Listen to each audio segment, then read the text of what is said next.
am Ben Wickler of Avaz.org, and this is the 8th edition of the 2009 Fossil of the Day Awards presented by the Climate Action Network International. 3, 2, 1, and the winner is... Tonight's third place award went to Colombia and the United States of America for messing up royally the negotiating text on deforestation in the developing world.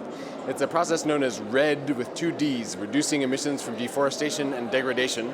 And the talks in that area had actually been going really well until last night, when the United States and Colombia started objecting to things, inserting things, and now the length of the text has more than doubled as all kinds of issues that had been resolved unresolved themselves. There's enormous confusion, and as the ministers and world leaders arrive, it seems like RED is in a state of total disrepair. 5, 4, 3, 2, 1, and the winner is Canada. Canada once again. A frequent fossil winner.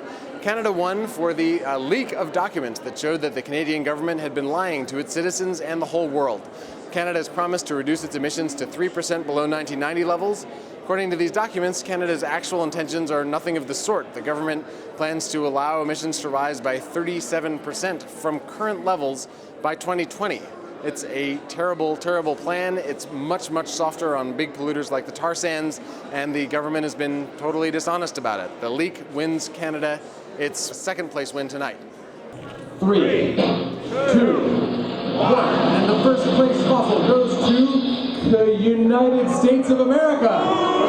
It's the second night in a row with a first place fossil for the US. One of the big roadblocks to winning a strong treaty here in Copenhagen has been the lack of money for developing countries to reduce their own emissions and also to adapt to climate change that's going to happen. Now there's a great idea for how you can raise some of the money you need. That's called bunker finance. For those of you not booing, let me explain what blocking bunker finance means.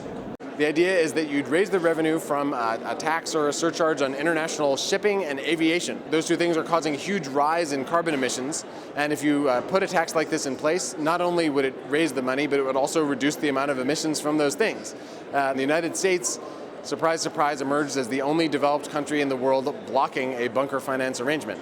So the United States wins first place, the United States wins third place, Canada wins second place, Colombia earns its first fossil sharing third. It's a race to the finish, it seems like, a race to the bottom in the shame rankings between the US and Canada, and we can only hope that the race goes no further.